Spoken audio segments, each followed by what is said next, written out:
Baba Yaga explained. Terrifying witch or ancient guardian. In the vast twilight expanse of human imagination, where shadows dance and ancient whispers linger, there are figures who transcend mere storytelling. They are archetypes, etched into the bedrock of our collective consciousness. They are the crossroads where fear and wisdom meet, where the path forward is guarded by a formidable, enigmatic presence. And in the deep primeval forests of Slavic folklore, one name echoes above all others, a name spoken in hushed tones, a name that evokes both bone-chilling terror and a strange, compelling reverence: Baba Yaga. Welcome to the Eldritch Codex. Today we journey into the heart of a mystery as old as the Slavic soul itself. We seek to understand a being who is at once a monstrous ogress, a cannibalistic fiend who rides the winds in a mortar, and yet, paradoxically, a source of profound guidance, a dispenser of magical gifts, and a catalyst for heroic transformation. She is the villain of 100 tales, and the unlikely benefactor of 100 more. So, who is Baba Yaga? Is she merely the terrifying witch of the woods, a cautionary tale to frighten children from wandering too far from the village path? Or is she something more? Something far more ancient and significant? Is she a guardian of a threshold, a liminal deity standing between the world of the living and the realm of the dead, a fierce and uncompromising tester of souls? Join us as we peel back the layers of myth and legend, as we traverse the shadowed landscapes of Eastern Europe, and as we confront the enigma of the iron-nosed hag herself. This is the story of Baba Yaga, and the eternal question of whether the greatest monsters are not also the keepers of our most profound truths. Before we can decipher the riddle of Baba Yaga, before we can parse her motives or seek her wisdom, we must first confront her. We must build her, piece by piece, from the fragments of nightmare and folklore that have been passed down through the centuries. We must stare into the face of fear itself. To understand the guardian, we must first intimately understand the monster. For the terror she inspires is not incidental to her character. It is the very foundation upon which her legend is built, the first and most crucial layer of her being. Our deconstruction begins with her name, a name that is itself a paradox of the mundane and the menacing. Baba. In nearly every Slavic tongue, this word carries a connotation of grandmother, old woman, or simply woman. It should evoke warmth, the comfort of the hearth, the repository of family history. But in this context, the word is twisted. It is not the Baba who offers a gentle hand, but one whose touch could flay the skin from your bones. It speaks of an immense, primal matriarchal power, but one that has been perverted, turned wild and untamable like nature itself. It is the authority of the ancestor, but an ancestor who has long since passed beyond any semblance of human sentiment. And then the second word, Yaga. Here, the etymological trail becomes shrouded in mist. Scholars have debated its origins for generations, and each proposed root adds another layer of venom to her identity. Some trace it to Proto-Slavic words meaning horror, shudder, or chill. Others link it to words for illness, disease, and pain, casting her as a personification of plague and suffering. Still others see a connection to ancient terms for serpent or snake, aligning her with the chthonic, earthbound powers of wisdom and deceit. There is no consensus, and perhaps that is the point. Her name, like her nature, resists easy definition. It is a discordant symphony of concepts: grandmother, horror, illness, serpent.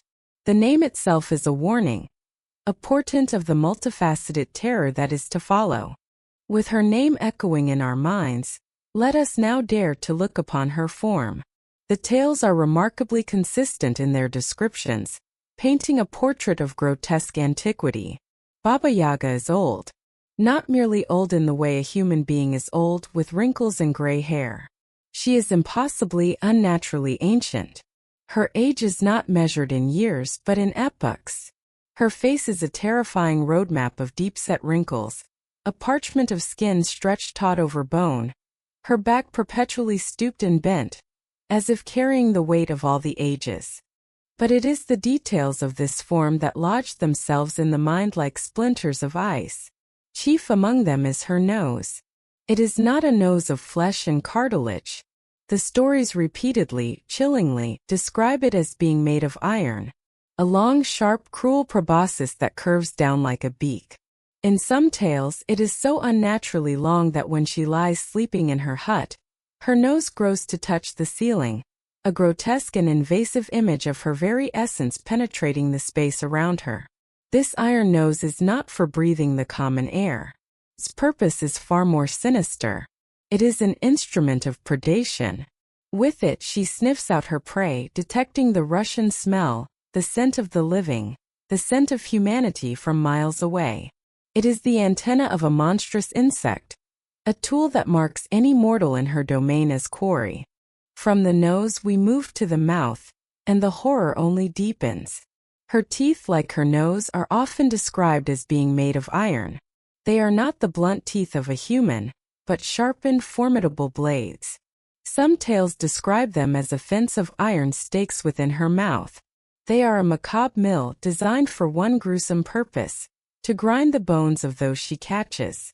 The image is visceral, industrial, and utterly devoid of humanity. She is a creature built for consumption, a living representation of the forest's most brutal law: eat or be eaten. And then there is the feature that, more than any other, cements her status as a being beyond the natural world: her leg.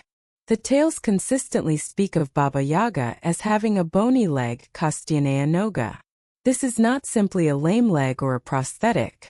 It is a limb of desiccated skeletal bone. One of her legs is that of a living, albeit ancient, woman, while the other is the leg of a skeleton. Let us pause to consider the profound symbolism of this. With her one leg of flesh, she remains rooted in the world of the living, the physical realm. But with her bony leg, she stands forever in the world of the dead. She is a living bridge between realms, an impossible fusion of life and death in a single body. This is no mere deformity. It is the physical manifestation of her liminal state.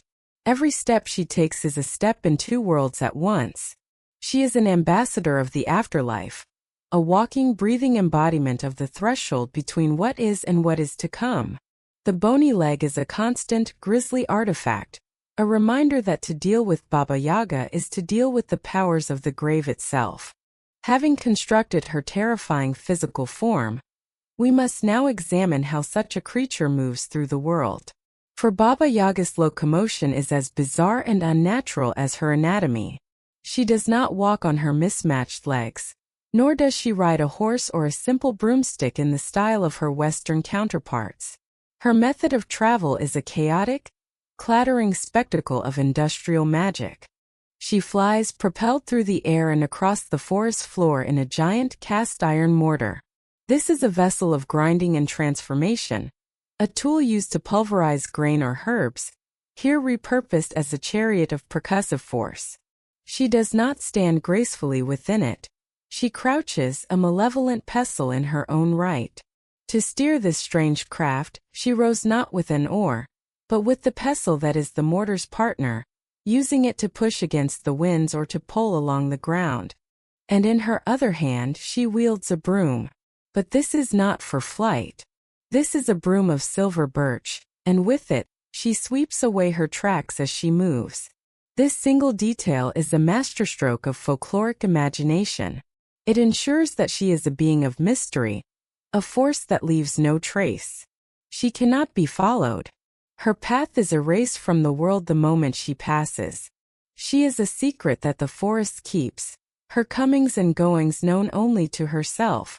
The entire spectacle is one of cacophonous, violent purpose: the grinding of the mortar, the pounding of the pestle, the sweeping of the broom. She does not glide silently like a phantom. She tears through the world, a one-woman engine of chaos, and then vanishes as if she were never there. Yet, no anatomy of Baba Yaga's terror would be complete without considering her dwelling. It is a character in its own right, a nightmarish edifice that is arguably the most iconic element of her entire legend. She lives in a hut, and izbushka, located deep within the primeval forest, far from any human settlement. But this is where any sense of normalcy ends. The hut is often enclosed by a fence that serves as a stark and brutal warning. This fence is not made of wood. It is constructed from human bones, the collected failures of those who came before. And atop each post rests a human skull, their empty sockets filled with a spectral internal fire. They are trophies of despair, and they are lanterns casting a dead, eerie light over the cursed ground. The gate to this charnel yard is no less horrifying. The lock is a mouth filled with rows of sharp teeth. The bolt is not iron but a severed human hand. To enter, you must plunge your own hand into this maw of a lock. It is an architecture of dread, built from the very bodies of her victims. And then there is the hut itself, the ultimate violation of architectural logic and natural law. For Baba Yaga's hut does not sit upon a foundation of stone. It stands and moves upon a pair of colossal chicken legs.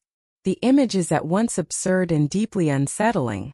These are not the dainty legs of a farm chicken, but the gnarled, scaly, powerful limbs of some colossal prehistoric bird. These legs give the hut a terrifying mobility. It can walk, it can run at great speed through the trees, and most unnervingly it can spin and turn. The hut is a sentient fortress, a guardian in its own right. When a visitor approaches, it almost invariably presents its back to them, a solid, windowless, doorless wall of wood. It is a closed and hostile entity. It refuses entry. To gain an audience, to even find the door, the traveler must know the secret, the correct magical incantation, the password to this mobile threshold. The hero must stand before the blind facade and speak the words with authority. Hut, hut, turn your back to the forest, your front to me. Only then, with a great groaning of timbers and a scratching of giant claws, will the house grudgingly rotate to reveal its entrance. This act alone is a test of knowledge and intent. The hut is a living gateway, a dynamic and unstable portal that must be commanded, not simply found. Finally, having passed the bone fence and commanded the hut to turn, the visitor must face the predator within. Her presence precedes her. The first sign of her proximity is her supernatural sense of smell. The line repeated in countless tales is the stuff of nightmares. Foo foo. I smell the Russian smell.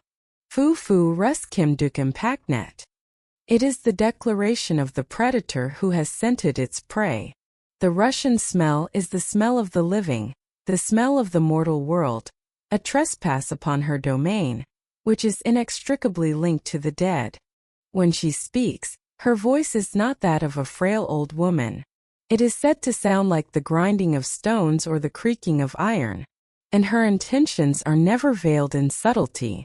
She does not engage in cunning wordplay at first. Her greeting is a direct and unambiguous threat. Have you come of your own will or by compulsion, good youth? She might ask before immediately adding, now I shall cook you in my oven and eat you, and I shall ride upon your bones. There it is, the complete picture. The monster in all her terrible glory. We have assembled her from her menacing name, her grotesque body of iron and bone, her chaotic chariot, her sentient house of horrors, and her predatory intent. This is the Baba Yaga who populates the nightmares of children and serves as the ultimate cautionary tale. She is the embodiment of the wilderness at its most hostile, the personification of a predatory nature red in tooth and claw. She is a perfect engine of fear. And so we must ask the question that lies at the heart of our inquiry. Why? Why construct such a detailed, specific, and multifaceted monster? Is this all there is to Hera Bogeyman to keep people on the straight and narrow path? Or is this terrifying facade not the end of the story, but the beginning? Is this monstrous appearance a disguise, a test, or a warning? To answer that, we must now look past the face of fear and examine what happens to those who survive their encounter with the Witch of the Woods. We have stood in the cold shadow of the monster. We have pieced together her form from iron, bone, and dread. But a monster is defined not only by what it is, but by what it does. A predator is known by the hunt. And so we must now leave the static portrait of fear behind and follow the footsteps of those who dared, or were forced, to tread the path into Baba Yaga's domain. For it is in these encounters, in the crucible of the hero's ordeal, that the true function of this enigmatic being begins to reveal itself. The journey to Baba Yaga's hut is never a journey of leisure. One does not stumble upon it during a pleasant stroll. The path to her door is paved with desperation. It begins in a world of crisis. The protagonists of these tales are almost never mighty kings or established warriors. They are the lost, the last, and the least. They are the young, the orphaned, the abused, the exiled. Very often they are young women standing at the precipice of adulthood, whose rightful place in the world has been stolen by a cruel twist of fate, most commonly embodied by the archetypal evil stepmother. These heroes and heroines are, in a mythological sense, incomplete. They are vessels of untapped potential, thrust into circumstances they are not yet equipped to handle. Their world has failed them. The structures of family and society have broken down, leaving them defenseless. And when the civilized world offers no more sanctuary, there is only one place left to go: the forest. The forest in the Slavic psyche is the great unknown. It is the realm of chaos that lies just beyond the ordered fields of the village.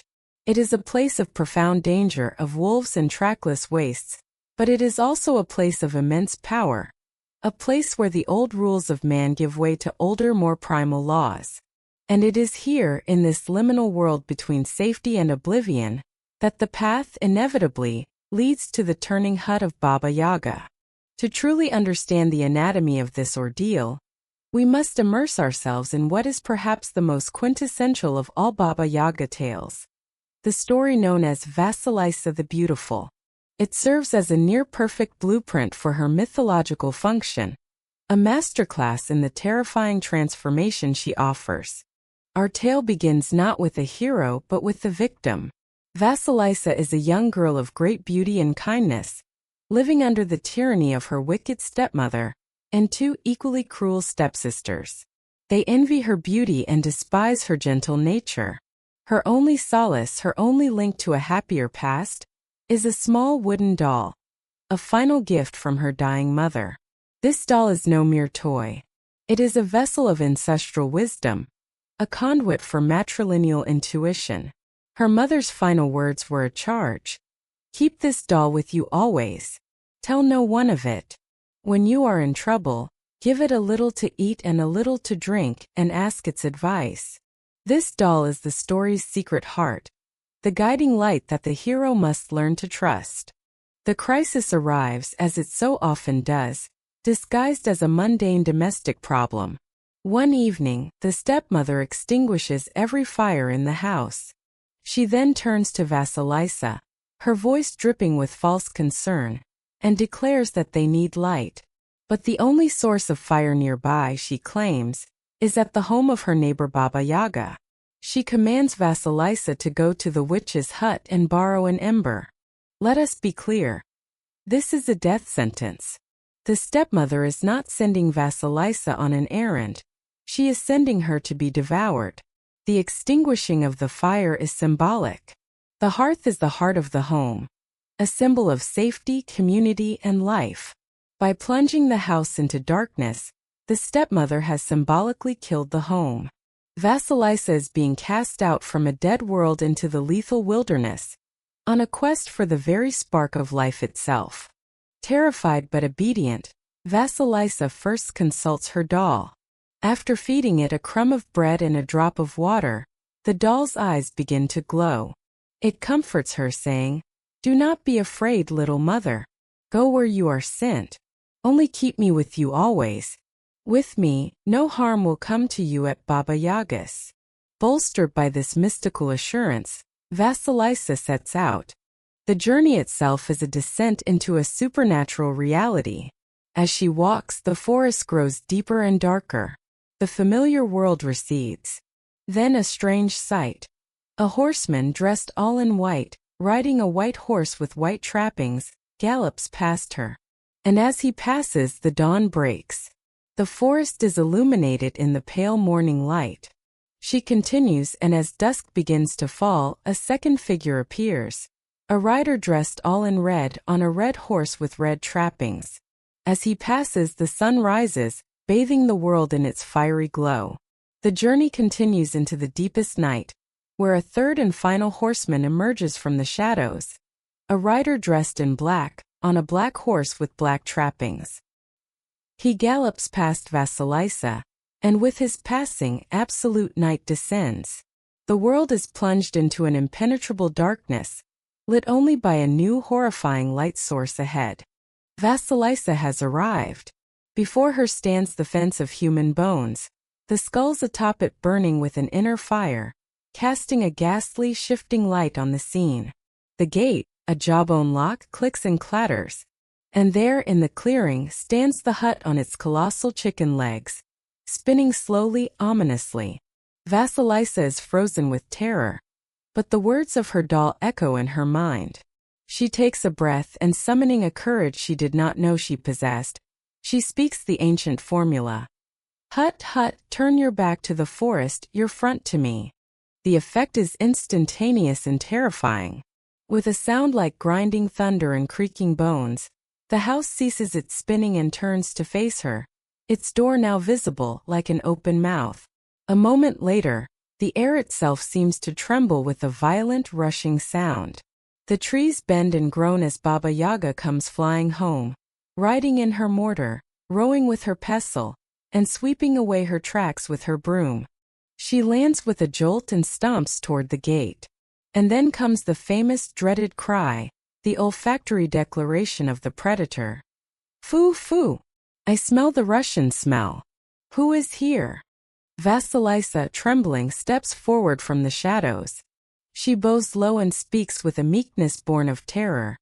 It is I, grandmother. My stepmother sent me to you to borrow some fire. I know them, Baba Yaga rasps, her iron teeth glinting in the skull-light. This is a crucial admission. The witch is aware of the wicked stepmother's plot. She understands the context of this encounter. She then asks the pivotal question, the question that separates the worthy from the unworthy. Are you here of your own free will or by compulsion? Vasilisa, remembering her doll's advice to be truthful, answers honestly.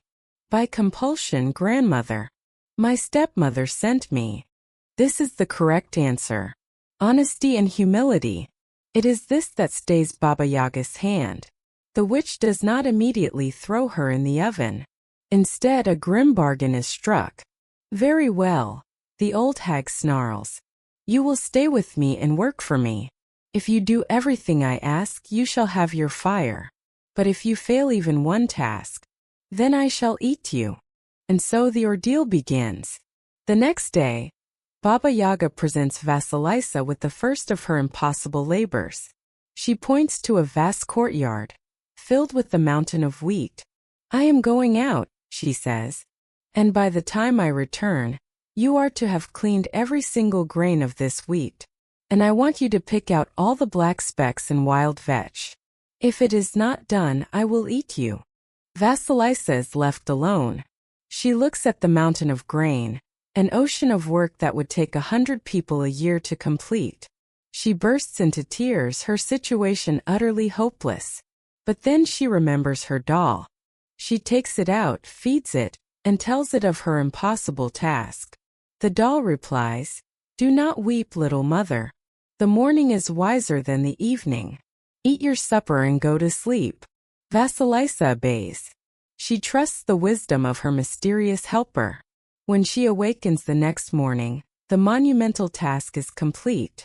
The wheat is in one pile, the black specks in another. Later that day, Baba Yaga returns. She sees the completed work, and for a moment is silent. She cannot find a single fault. Annoyed but bound by her word, she grunts, Well done, and summons a pair of disembodied hands, which appear out of thin air to grind the wheat into flour. The next day brings a new task, even more daunting. Baba Yaga points to a massive pile of dirt, mixed with millions of tiny poppy seeds. Sort this, she commands. Separate the seeds from the dirt. By the time I return, I want two neat piles. If you fail, you know the penalty. Again Vasilisa despairs. Again the doll counsels her to rest. And again, she awakens to find the impossible task miraculously completed. During her time in the hut, Vasilisa is a silent, terrified observer. She sees the immense cosmic power that the witch commands. She witnesses the three horsemen day, sun, and night ride out from the gates and return, reporting directly to Baba Yaga as her faithful servants. She understands then that this is no mere forest sorceress. This is a being who holds the reins of time itself, a power at the very center of the universe. When all the tasks are completed, Baba Yaga seems almost disappointed. She has found no reason to devour the girl. She turns to Vasilisa and says, "You have done your work. But before you go, I am of a mind to ask you some questions."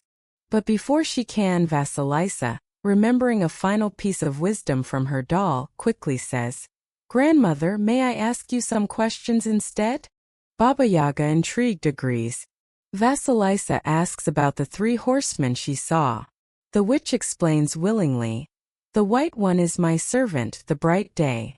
The red one is my servant, the red sun. And the black one is my servant, the dark night." Vasilisa nods and then falls silent. Baba Yaga stares at her, her piercing eyes narrowed. "Why do you not ask more?" she rasps. "Why do you not ask about the disembodied hands that served me, or about my mortar and pestle?" And here Vasilisa delivers the final masterstroke of wisdom. Bowing her head, she says, "It is enough for me. You yourself have said, grandmother, that to know too much is to grow old too soon. This is the final test. It is not a test of labor, but of discernment, of knowing the limits of mortal inquiry, of respecting the mysteries that are not meant for human understanding." In this moment, Vasilisa proves she is not just diligent but wise. A rare, almost imperceptible smile touches Baba Yaga's lips. "You are wise, girl," she says. "Wiser than your years. You have passed the test. Now here is the fire you came for." She goes to the fence, plucks one of the skulls with its blazing eyes from the post, and impales it on a stick. She hands it to Vasilisa. "Take this," she commands. "This is your fire. Carry it home to your stepmother. It will know who it is for." Vasilisa takes the skull, its dead eyes burning with an unholy light, and returns home. As she approaches the house, the skull's gaze intensifies. When she enters, it fixes its fiery stare upon the stepmother and stepsisters. They try to flee, but the fire leaps from the skull's eyes, pursuing them relentlessly, burning them until nothing is left but 3 piles of fine black ash. The fire is not a tool of warmth, but an instrument of perfect purifying justice. This narrative pattern, with its distinct phases of crisis, journey, trial, and transformation, is not unique to Vasilisa. We see its echoes in countless other tales. A hero like Prince Ivan may be on a quest to defeat the immortal villain, Kashai the Deathless. His journey will inevitably lead him to seek the aid of Baba Yaga, often a trio of 3 sister Yagas. He must approach them correctly, show them respect, and answer their questions without arrogance. They may test him, but if he proves worthy, they will grant him the boon he needs. The location of Kashai's death hidden in a needle, in an egg, in a duck, in a hair, in a chest, under an oak tree, on a mythical islander. They will give him a magical horse of phenomenal speed, the only steed capable of carrying him to his destiny. In these stories, Baba Yaga is not the primary antagonist. She is the gatekeeper. She is the savage, uncompromising personal trainer for the hero's soul. Her ordeal is the forging process. Her hut is the furnace, her impossible tasks the hammer and anvil, and the hero is the raw metal. Those who are brittle, impure, or unworthy are broken and consumed. But those who can withstand the heat, who show resilience, humility, and wisdom, are tempered into something new. They emerge from her forest no longer victims, but masters of their own fate, armed with the power they have rightfully earned. The ordeal is not designed to kill the hero, but to kill the weakness within them. We have followed the hero into the forest. We have survived the ordeal and witnessed the strange, terrifying process of transformation. We have seen Baba Yaga act not merely as a monster, but as a grim and demanding catalyst. This profound duality, this impossible marriage of the destroyer and the benefactor, begs a deeper question. Where does such a being come from? Fairy tale villains are often flat, their malice simple and their purpose clear. But Baba Yaga is not flat. She is a figure of immense paradoxical depth. Such complexity does not spring from nothing. To find the source of her power, we must become archaeologists of the soul. We must dig. We must carefully brush away the accumulated soil of 1,000 years of Christianized folklore, past the layers of cautionary tales and bogeyman stories, and into the rich, dark, and largely unwritten history of the pre-Christian Slavic world. It is here, in the primeval spiritual landscape of the old ways, that the true face of Baba Yaga may be waiting for us, not as a witch but as a goddess. The theory that Baba Yaga is a faded, distorted, and demonized remnant of a great pagan deity is a powerful one, championed by noted folklorists and scholars of myth. We must state at the outset that this is a journey into a realm of academic theory and reconstruction, for the ancient Slavs left us precious few written records of their beliefs. Their pantheon was largely erased by the coming of Christianity and the Cyrillic alphabet. But a goddess is not so easily killed. Her stories can be twisted, her name can be vilified, and her rituals can be forgotten. But her essence, her fundamental power, often survives, clinging to life in the tales told by grandmothers to frighten children. So let us hypothesize. Let us reconstruct this forgotten deity from the clues Baba Yaga herself provides. Who was this goddess before her fall from grace? Firstly, she was undeniably a goddess of the forest. To the ancient Slavs, as to so many early cultures, the forest was not merely a collection of trees. It was a living entity. It was the great provider, the source of wood for fire and shelter, of game for the hunt, of herbs for medicine, of berries and mushrooms for sustenance. It was the womb of life, but it was also the great devourer. It was the realm of the wolf and the bear. It was the trackless labyrinth where a man could become lost and perish from exposure or starvation. It was the place of shadows, secrets, and sudden violent death. Any deity who held dominion over such a place would have to embody its profound duality. She would be both a nurturing mother and a terrifying predator. She would be the giver of life's bounty and the bringer of its swift and brutal end. This duality is not a contradiction.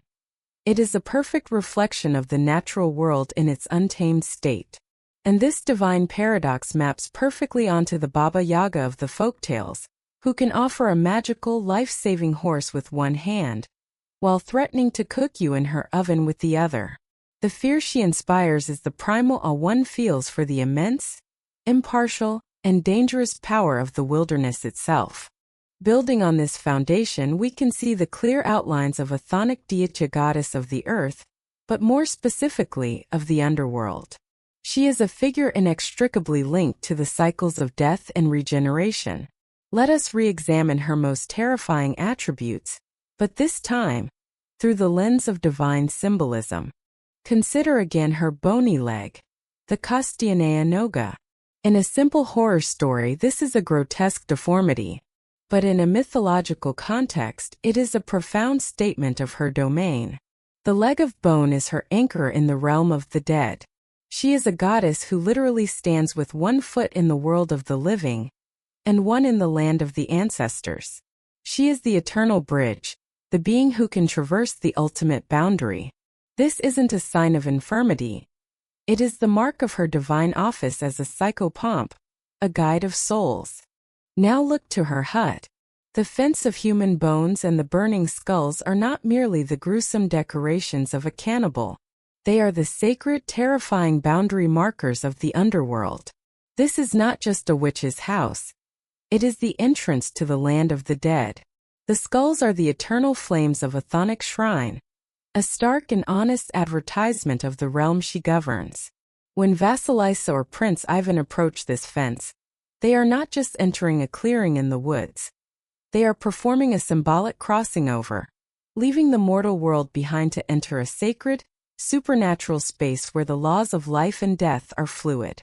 Even her most monstrous trait, her cannibalism, can be reinterpreted in this light. While the folktales present it as literal man-eating, its symbolic roots may lie in ancient rites of initiation and transformation. In many world mythologies, to be consumed by a god or a monster is a metaphor for the dissolution of the profane, uninitiated self. The hero is symbolically eaten, their old identity destroyed and digested by the divine, so that they can be reborn as something new, sacred, and powerful. The fear of being eaten by Baba Yaga is the fear of losing the self, which is a necessary terror on the path to enlightenment or heroic status. She devours the child so that the hero may emerge. If she is a goddess of death, she must also be a goddess of rebirth. The two are inseparable. Death in most pagan cosmologies is not an end but a transition. It is the necessary winter that precedes the spring. This is the key to understanding why Baba Yaga, the avatar of death, is also the greatest helper of the hero. After the protagonist has faced symbolic death by entering her domain, and after they have proven their worth through her trials, she facilitates their rebirth into a new, more powerful life.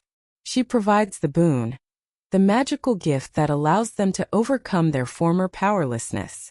She is the dark, fertile soil from which new life springs. The death she offers is a necessary prelude to resurrection. This firmly places her within a recognized mythological archetype, the crone goddess. In many traditions, particularly those that envision a triple goddess, divinity has three primary faces: the maiden, representing youth, potential, and new beginnings; the mother, representing fertility, nurturing, and creative power; and the crone, representing wisdom, magic, prophecy, endings, and death. The crone is often the most feared of the three aspects, because she governs the mysteries that mortals fear the most: old age, decay, and the finality of the grave. She is the keeper of secrets, the weaver of fate, and the one who cuts the thread of life. Baba Yaga is the Slavic crone in her most raw, primal, and terrifying form. Over the centuries, the gentler aspects of the maiden and mother may have been stripped away by storytellers who sought to create a simple villain, leaving only the fierce, uncompromising power of the wise old woman of the woods. Her ugliness, her great age, her association with death, and her profound, dangerous wisdom are all classic attributes of the crone. She is the goddess of the waning moon, the dying of the year, and the final necessary transformation. Let us even re-examine her bizarre tools through this divine lens. Her mortar and pestle. As we have seen, she rides in the mortar, using the pestle as a rudder. These are tools of grinding, of pulverization, but they are also instruments of profound transformation. A mortar and pestle are used to grind hard, inedible grains into life-sustaining flour. They are used to crush herbs and roots to unlock their healing properties, turning them into medicine. They are engines of violent, percussive change that create something new and valuable. Baba Yaga, riding in her mortar, is the very agent of this alchemical process. She grinds down the hero's immaturity, their helplessness, their old self, so that they can be reconstituted as something stronger, wiser, and more potent. Her mode of transport is a moving metaphor for her mythological function. And the broom with which she sweeps away her tracks? A simple tool of secrecy for a witch, perhaps. But for a goddess presiding over an initiation, it becomes a symbol of profound finality. When you leave her domain, the path back is erased. The transformation is irreversible. You cannot return to the person you were before you faced her. She sweeps away your past, severing you from your old life and forcing you to move forward into your new destiny. It is a powerful magical act of closure. When we assemble these pieces, the image that emerges is not of a hag or a simple demon, but of a great and terrible goddess, a being of cosmic significance. She is the Slavic equivalent of the Greek Hecate, queen of the witches and guardian of the crossroads, or the Norse Hel, who presides over the realm of the dead. She is the wild, untamed feminine principle, the power of nature in its unvarnished cycle of life, death, and rebirth. The arrival of Christianity in the Slavic lands would have had no place for such a powerful, ambiguous, and frightening female deity. In a new worldview that prized a singular benevolent male god, a figure like the ancient proto-Yaga was an ideological threat. She could not be assimilated, so she was demonized. Her sacred grove became a cursed wood. Her role as a divine tester was recast as the arbitrary cruelty of a witch. Her symbolic consumption became literal cannibalism. Her wisdom became diabolical cunning. She was demoted from a goddess to a monster, banished from the pantheon to the fringes of the fairy tale world. But the storytellers, even as they tried to make her a villain, could not entirely erase the memory of her power. They could not logically explain why this terrible monster would also be the hero's greatest ally. And so the paradox remained, embedded like a fossil in the stories themselves. The fear she inspires is the ghost of a forgotten reverence. The awe she commands is the echo of a lost worship. She is a goddess in exile, a queen cloaked in the rags of a witch, ruling over a diminished kingdom of shadow and bone, yet still possessing the ancient, immutable power to destroy and to create. We have stared into the monstrous face of the witch.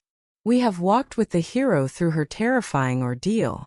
We have dug through the soil of history to unearth the faint outline of a forgotten goddess.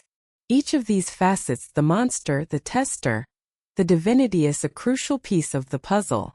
But they remain disparate pieces. Now we arrive at the great synthesis, the unifying theory that locks these seemingly contradictory aspects into a single, coherent, and profoundly powerful identity.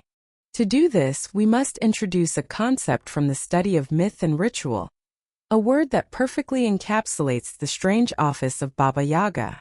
That word is liminality. Derived from the Latin word limen, meaning a threshold, liminality describes a state of being in between. It is the ambiguous, disorienting period of transition during a rite of passage, when an individual has left behind their old identity, but has not yet acquired their new one. It is the sacred space of the doorway, neither in one room nor the other. It is the twilight, which is neither day nor night. It is the shoreline, which is neither land nor sea. Liminal spaces and liminal states are places of immense power, but also of immense danger. Here, the normal laws of society and even physics are suspended. Transformation is possible, but so is annihilation. And Baba Yaga, in her every aspect, is the ultimate personification of the liminal. She is its living embodiment, its high priestess, and its most fearsome guardian. Let us begin with her address. Where does she live? She lives in the forest, which is itself the quintessential liminal space, the boundary zone between the ordered, civilized world of the village and the untamed, chaotic world of nature. But she does not live just anywhere in the forest. Her hut is always found at its deepest, darkest edge, at the very furthest point of the known world. To reach her is to travel to the absolute limit of your reality. Her home is located, quite literally, on the threshold of the unknown. Now, let us consider the threshold itself, her dwelling. We have described its horrors, but let us now analyze its function. The hut on chicken legs is not a static building. It is a dynamic mobile gateway. Its defining feature is that it turns. It presents a doorless, windowless back to the world, a rejection of entry. It is a closed portal.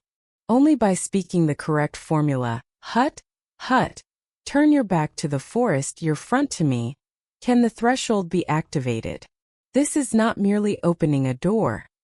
It is commanding the gateway to the other world to reveal itself. The hero must prove they have the secret knowledge required to even make the crossing possible. The fence of bones and skulls that surrounds it is the starkest possible demarcation of a liminal zone. It screams, beyond this point the rules are different.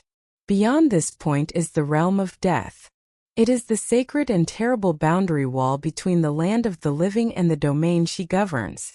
The gate with its lock of teeth is not just a barrier. It is a test of courage, a demand that you risk being consumed simply to ask for entry. The entire architectural complex is designed as a functional, interactive threshold, a cosmic airlock between worlds.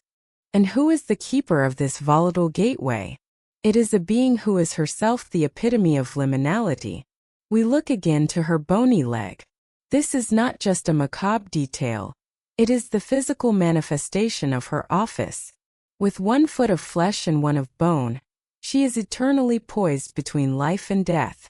She is a citizen of 2 realms simultaneously, the perfect and only being qualified to mediate the traffic between them. She is a conduit for cosmic power, a living, breathing border crossing.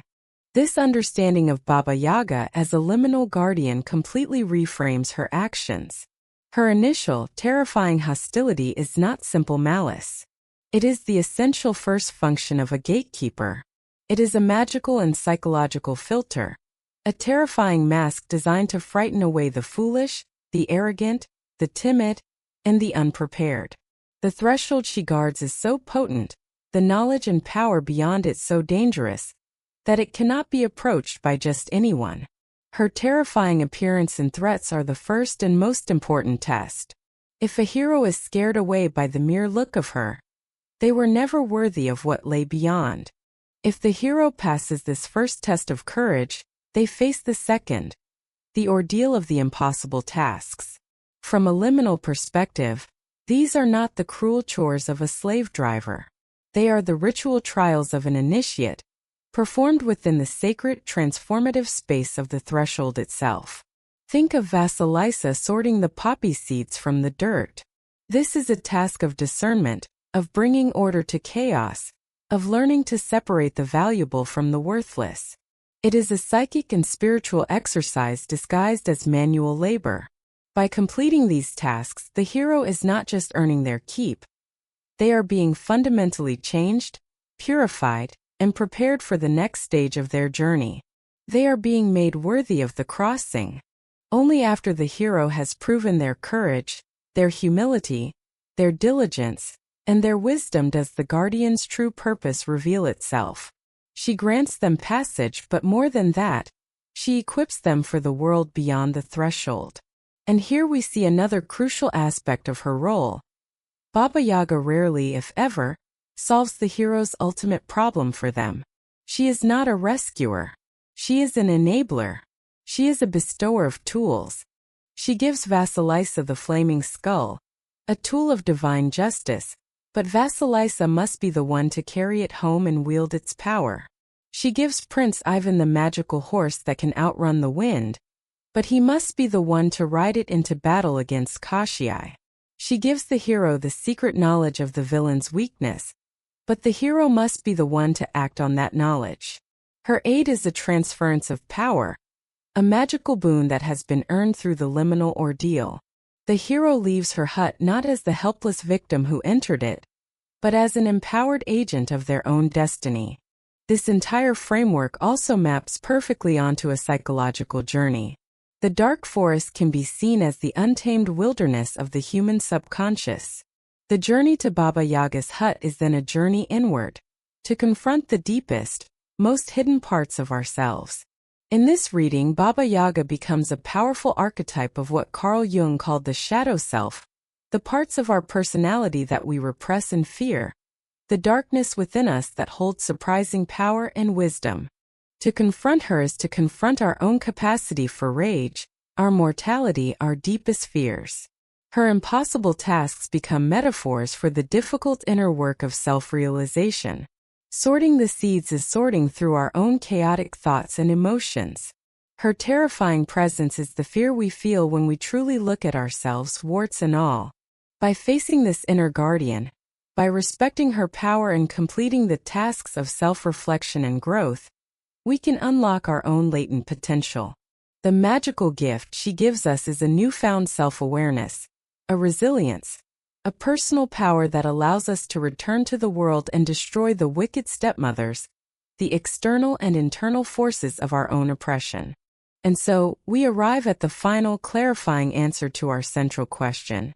Is Baba Yaga the terrifying witch of the woods? Or is she a guardian of a threshold? The question itself presents a false dichotomy. The truth is that she is the guardian because she is terrifying. The two are not separate identities. They are one and the same. Her monstrousness is the necessary condition of her guardianship. A threshold to a realm of such immense power, a gateway to the land of the dead, a portal to profound self-transformation, cannot be left unguarded. It cannot have a welcome mat. It must be protected by a figure of ultimate terror, a being so frightening that only the truly worthy, the truly desperate, and the truly courageous would dare to approach. Her horror is a sacred barrier. She is the fierce and frightening face of initiation. She is the monster who stands before the treasure, and the confrontation with her is the key that unlocks it. She is the living embodiment of the profound and uncomfortable truth that the path to wisdom is not paved with comfort, but with fear, and that true transformation requires a journey into the dark. And so we emerge. Step by step, we walk back from the edge of the world. The spectral light of the bone fence fades behind us. The scent of pine, damp earth, and ancient iron loosens its grip on our senses. The sound of a grinding mortar and the creak of colossal chicken legs recedes into the deep well of memory. We have journeyed into the very heart of one of folklore's most formidable mysteries, and we return, not with a simple answer, but with a new and profound understanding. We set out to ask a question. Is Baba Yaga the terrifying witch of the woods, or a guardian of a threshold? We have discovered that the question itself was the key, for the answer is not a choice between one or the other. The answer is a grand and terrible synthesis of both. Let us, for a final time, stand before the image of Baba Yaga, no longer as frightened children or curious observers, but as initiates who have completed the journey. Let us look upon her and see not just a monster, but a perfect, living, breathing mythological machine, designed for a single sacred purpose. Let us begin again with the face of fear. We see her impossible age, the face carved with the wisdom of forgotten epochs. We see the iron nose, and we understand now that it is not merely an instrument of predation, but the antenna of a cosmic force, tuned to the frequency of mortality itself, sniffing out not just the rush and smell, but the scent of potential on the winds of fate. We see her teeth of sharpened iron, and recognize them not just as the tools of a cannibal, but as the very incisors of consequence, the grim promise that failure in her domain is not met with pity, but with dissolution. We look upon her bony leg, the Kastianea noga, and we no longer see a simple deformity. We see the sacred pivot upon which two worlds turn. We see the limb of flesh planted firmly in the soil of our reality, and the limb of bone extending deep into the underworld, making her the eternal, unshakable bridge between what is and what was, between the living and the countless dead. She is the ambassador who requires no passport to cross the ultimate border. We see her chaotic, clattering locomotion, the mortar and pestle. We understand it as the very engine of transformation. It is the alchemical apparatus of the soul, the grinding percussive force that pulverizes the hero's ego, their immaturity, and their helplessness, preparing them to be reconstituted into something potent and new. And her broom, sweeping away the tracks, is the final merciful act of severing the past. It is the promise that there is no going back, that the transformation once earned is absolute. Her monstrousness, we now see, is not a flaw in her design. It is her design. It is a language of pure function, a visual and visceral representation of the dangerous, unforgiving, yet ultimately transformative laws that she embodies. Then we reconsider the hero's ordeal, the harrowing encounters within her domain. The journey of Vasilisa the Beautiful is no longer just a fairy tale. It is a sacred curriculum. The command to fetch fire from the witch's hut is the call to adventure issued from a world plunged into spiritual darkness. The impossible tasks cleaning the wheat, sorting the poppy seeds, are not punishments. They are meditative exercises in discernment and patience. They are the lab work of the soul, conducted under the most extreme pressure. The fear that the hero feels, the constant, imminent threat of being devoured, is the necessary reagent in this alchemical process. It burns away all that is trivial, all that is weak, focusing the hero's will to a single sharp point. And the final test, the test of knowing what not to ask, is the hero's graduation.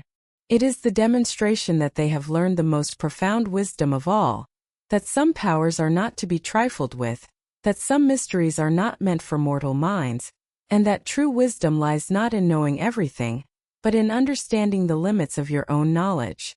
It is only after this final proof of worthiness that the guardian's mask can soften, and the benefactor can emerge.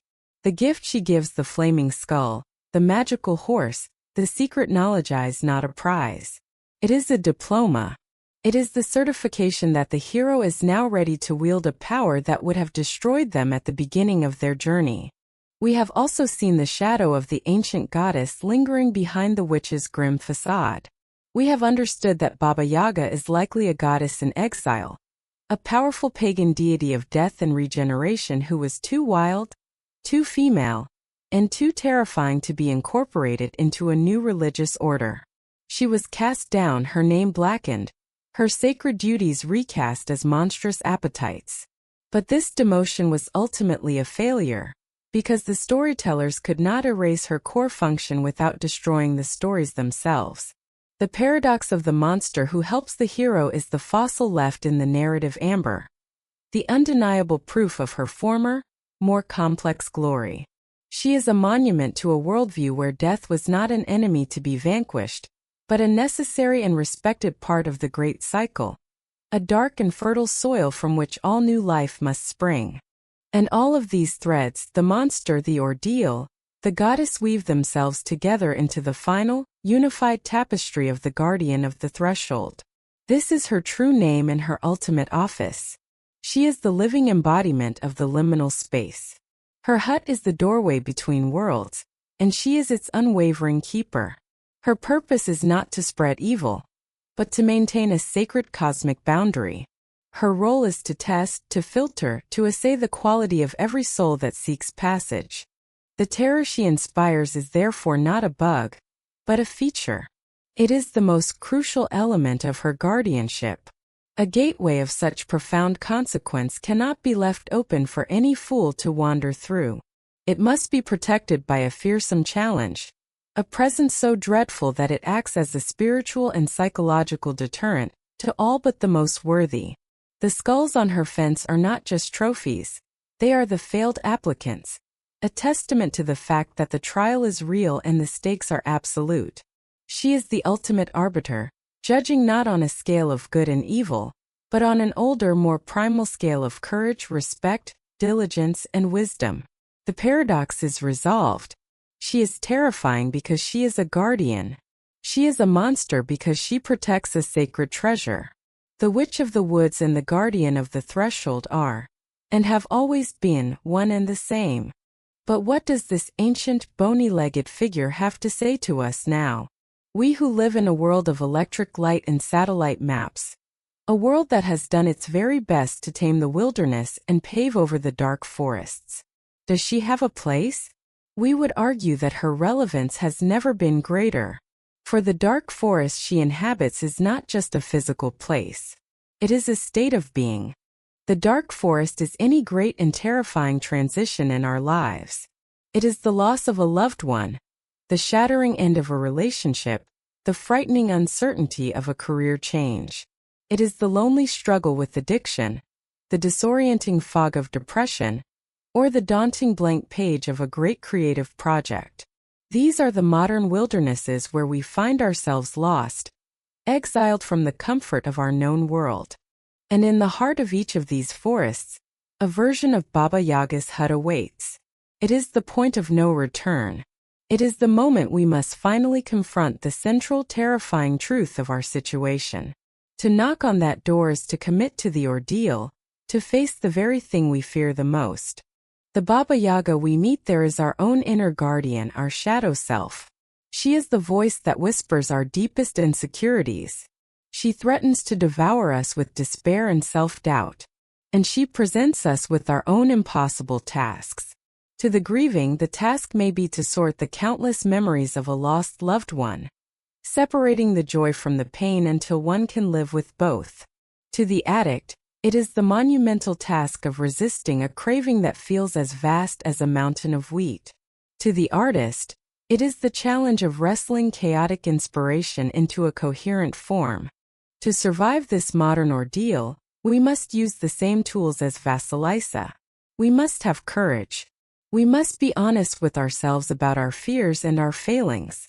We must perform the difficult inner work with diligence.